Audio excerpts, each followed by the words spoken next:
so I got something for the FD. I mean, a lot of people are gonna think it's ricey, but I think it's awesome. So I'm gonna put those fixed headlights in, and before I did, I wanted to protect the lenses from like rock chips and hopefully protect them from cracking again, like the pair that was on the lenses originally, or on the lights originally, not the lenses were cracked. So I'm gonna test it out on one of the good lenses just to see how it looks before I do wrap the brand new lenses. And what I got was this this film right here, and it's like that, you know, that like kind of reflective like vinyl, and I think I should be able to wrap the light and or the lens and it come out nice, and you know, it'll be nice and protected, and it'll have like this kind of like pearly like sheen to it. So I'm gonna try that on this lens because it's still together.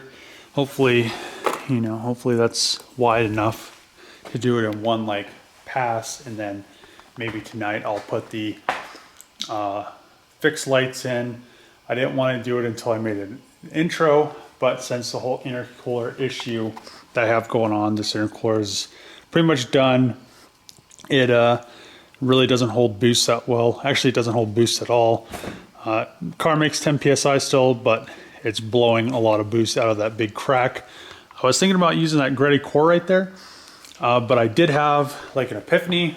I'm probably going to, well, I have a few different ideas. This intercooler is 4 inches thick, so is that one. The Gretty ones for the FDs are 4 inches thick. The only issue is I don't really want to cut up this nice Z32 Gretty intercooler that I have.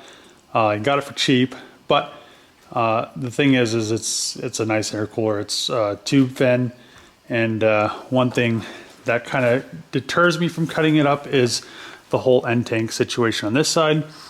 And then you know, the BMW and like the EcoBoost Mustang intercoolers are they're like, I don't know, they kind of seem like they're almost perfect. I was thinking about ordering like a Chinese one just to see how it fits, because they're actually pretty cheap. Like a Chinese one is like 110 bucks. And then after I figure it out if it's gonna work or not, how the piping comes out and everything, if I don't have to modify it too much, I'll order like a Treadstone one and go from there, because the Treadstone ones are like 550 to 800. So it just depends. So I'm gonna put these lights in and adjust them, put the covers on, hopefully with this film, hopefully I don't mess it up. And then tomorrow I'm going to, I didn't get the calipers for the G35 today because I went and helped Trevor get the bed, and we got like a cooler for like the shop, and that kind of just took up my whole day. So by the time we got back, didn't have time to go to the junkyard because they're already closed. So I'll make that a priority for tomorrow, and then these lights will be on, and I don't know, we'll see. Okay, so last night I tried to wrap these lights with the neochrome with no success. I think the biggest reason I wasn't having success was because I didn't have a good way to hold the lights while I was like trying to pull the film. So what you do is you stick it, you heat it up with a heat gun, and then you want to stretch it over the light because it's a rounded surface. It has to actually conform to it. You'll never like actually be able to like squeegee all the air bubbles out if you do it the normal way. But wasn't able to do it. My plan of attack today, and you could see because the light lenses are so rounded. Plan is I'm gonna pull the pop-ups off right now, bolt just the housings. I'm gonna pull those lights out of there, bolt the housings on, bolt the lenses to the housings without the carbon or anything, and then stretch the neochrome vinyl over it. And I think I should be able to do it because it'll be bolted on. I'll actually be able to like stretch it after I heat it up with the heat gun. And I don't know, I'll try it out, and if it works, that's the way to get contours around all this round, you know, round edges and everything.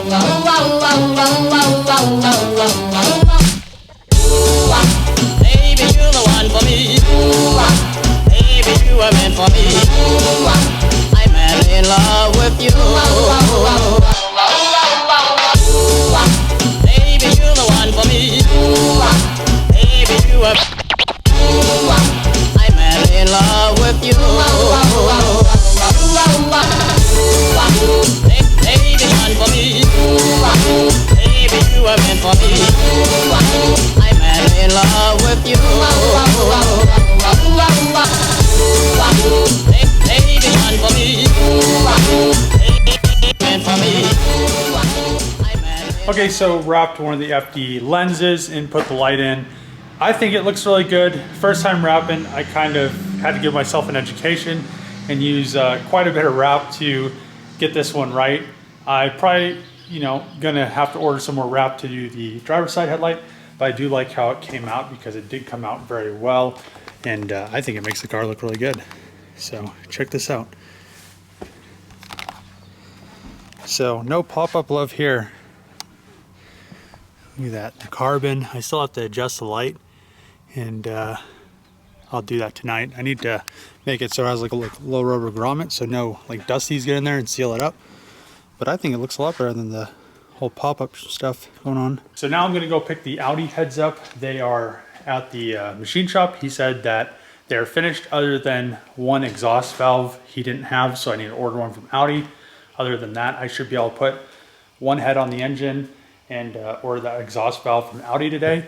It should come in a couple days, and then I could put the other head on the engine, assemble it, and get it ready to throw in the car, and finally have that Audi done, which will be nice because it won't just be sitting there doing nothing.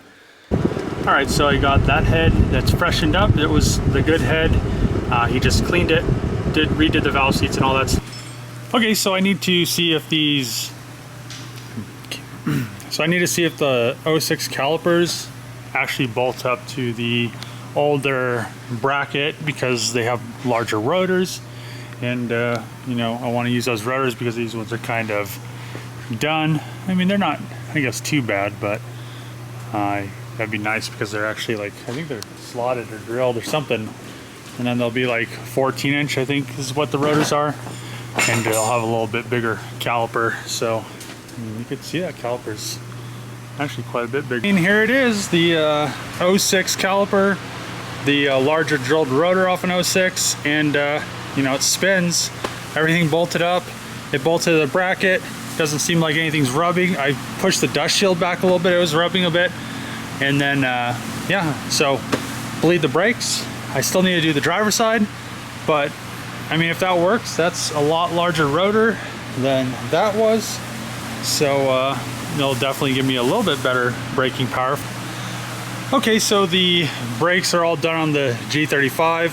Trevor helped me bleed the calipers. I mean, I didn't have the other ones off too long, so when I swapped these, I just pretty much just went wham bam. I bled them because the brake fluid in these calipers up that G37 didn't look that great, or G35 or whatever it was, didn't look that great. It was all like blackish. I mean, there's like a spot over there on the floor. It was kind of black, so I bled it till it came clear again. I need to put some fluid in the reservoir. It's on the low line, but yeah, now I think I'll be pretty good with the whole brake situation. In the front, I still need to do something with the rear because the rotors are pretty like melted from that burn off. And yeah, get an alignment. This power steering fluid's like overfilled now because I put too much in there, but it'll fill it, it'll regulate itself. And then I need to, now I'm going to adjust the coilovers just so they're a little bit higher. I was probably going to give it another inch all the way around, and then I can take it and get alignment, and it will be ready for the future drift events. Okay, so I pretty much have the G back on the ground. What I did was raise all four corners up 1 inch. So the front, well, it really doesn't matter because, it's just how my stuff's set up. But have the wheels back on. I just need to get it off the lift. It's a little bit higher, which I like. And now I'm gonna probably go take it for a little spin around the parking lot. And another good thing is I got that back wheel a little bit straighter. You can see that's a little bit straighter. And before I do that, I probably should put some brake fluid in and put this cap on. and just check everything before I go like doing some donuts and some crazy stuff and find out I don't have any brakes. Alright, so it runs. I mean, that's not what I was fixing, so of course it's gonna run. But I'm gonna go drive around the parking lot and make sure it feels alright, and the steering rack I'll probably have to bleed it. The Audi head, the good one. The other one, I need to get an exhaust valve from Colorado Springs tomorrow. My friend that owns a shop, it's called Pueblo Imports, let me borrow the injector tool so I can put the new seals on the injectors, and then they go into the head right here. There, it's a direct injected engine, and you have to have a special tool to like put the seal on it. It like compresses the seal onto the little thing. It's like a little Teflon seal. I don't know, but this head looks really good. I just need to pretty much get that, well, there's gaskets that go for the spark plug tubes, and then you put some sealant on the rest of the, like this is like a mid plate, and then tomorrow once I get those gaskets and the exhaust valve, I'll put that engine back together. I pretty much need to, I need to do all the timing.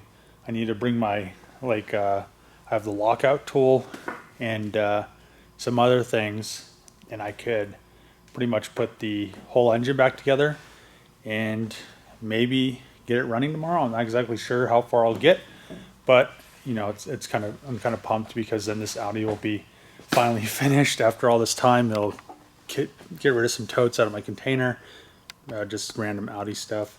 And the good thing, another good thing about this is now the heads are cleaned, that they this like hot tanked or whatever. There's no carbon in the combustion chamber, or not the combustion chamber, but the intake and the exhaust. It's all nice and clean. That's another plus. And they're decked, and it'll have all new gaskets, all new timing. So hopefully it lasts for a little bit.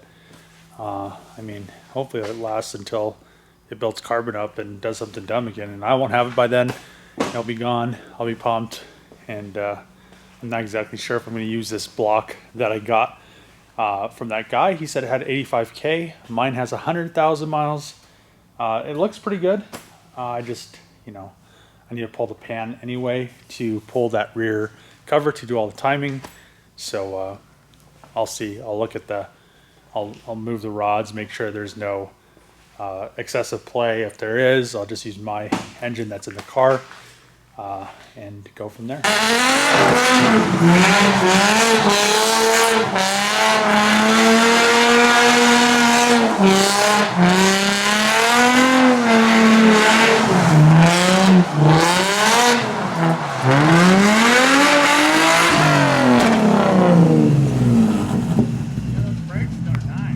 The brakes are nice? Yeah. It shot a little fire. Did it? Well, when it did that little pop at the end. Woo! Fire.